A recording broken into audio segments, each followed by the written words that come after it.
Assalamualaikum warahmatullahi wabarakatuh. Perkenalkan, saya Charista Anggunsari dengan NIM 2230201194. Di sini saya akan menjelaskan materi saya mengenai gerakan bumi dan bulan atau rotasi dan revolusi bumi. Yang pertama itu rotasi bumi. Rotasi bumi adalah gerakan planet bumi berputar pada sumbunya. Waktu perputaran membutuhkan waktu 24 jam. Dengan adanya rotasi bumi, maka matahari terbit dari sebelah timur dan tenggelam dari sebelah barat, sehingga terjadinya pergantian waktu siang dan malam. Gerakan bumi berputar pada porosnya disebut rotasi bumi. Arah rotasi bumi sama dengan arah revolusinya, yaitu dari barat ke timur.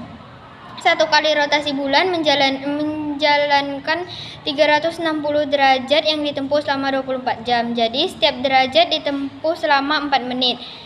Gerak dari timur ke barat matahari serta benda-benda langit lainnya disebut gerak semu harian matahari.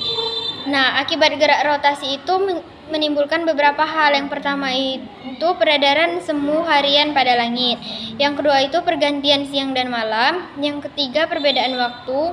Yang keempat peredaran kecepatan gravitasi di permukaan bumi. Yang kelima pembelokan arah angin. Dan yang terakhir pembelokan arus laut.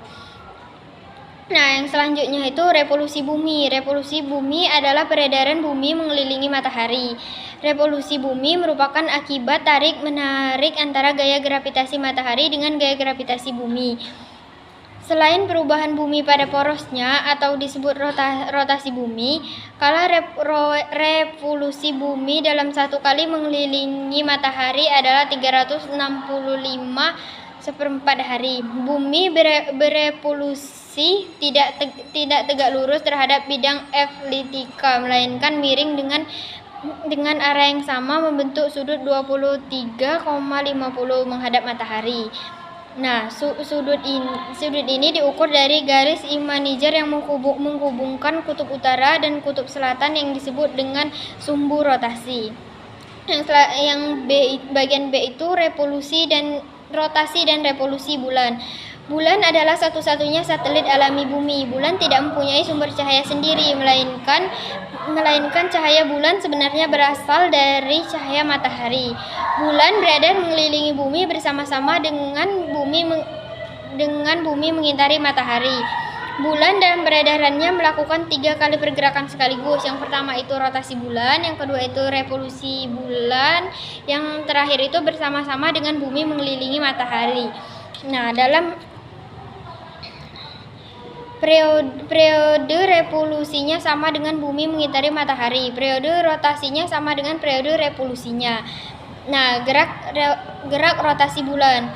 Rotasi bulan adalah perubahan rotasi. Selanjutnya itu adalah gerakan rotasi bulan. Rotasi bulan adalah perputaran bulan pada porosnya dari arah barat ke timur. Dalam satu kali rotasi bulan memerlukan waktu yang satu kali revolusinya mengelilingi bumi. Nah, yang selanjutnya itu revolusi bulan mengelilingi bumi. Selain berputar pada porosnya, bulan juga bergerak mengelilingi bumi yang disebut dengan revolusi bulan. Akibat revolusi bulan akan tampak berubah-ubah jika dilihat dari bumi yang disebut dengan fase bulan. Dalam satu kali revolusi bulan mengalami 8 fase. Nah, yang selanjutnya itu revolusi bulan mengelilingi matahari. Waktu yang diperlukan bulan untuk bergerak mengelilingi matahari sama dengan waktu yang diperlukan bumi yang bergerak mengelilingi matahari. Nah,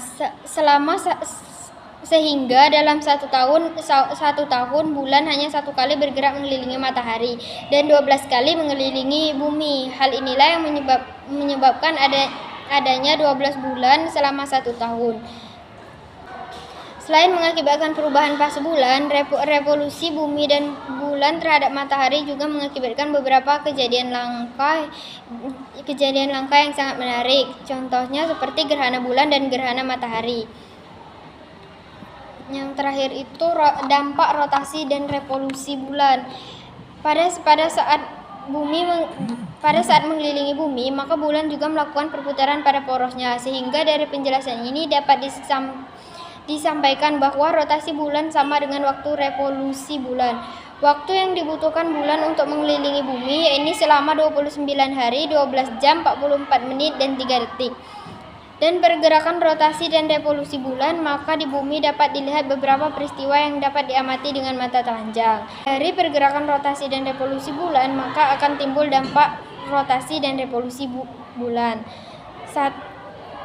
Yang pertama itu terjadinya pasang dan naik air laut. Yang kedua itu perubahan jumlah hari di setiap bulan di kalender Hijriah.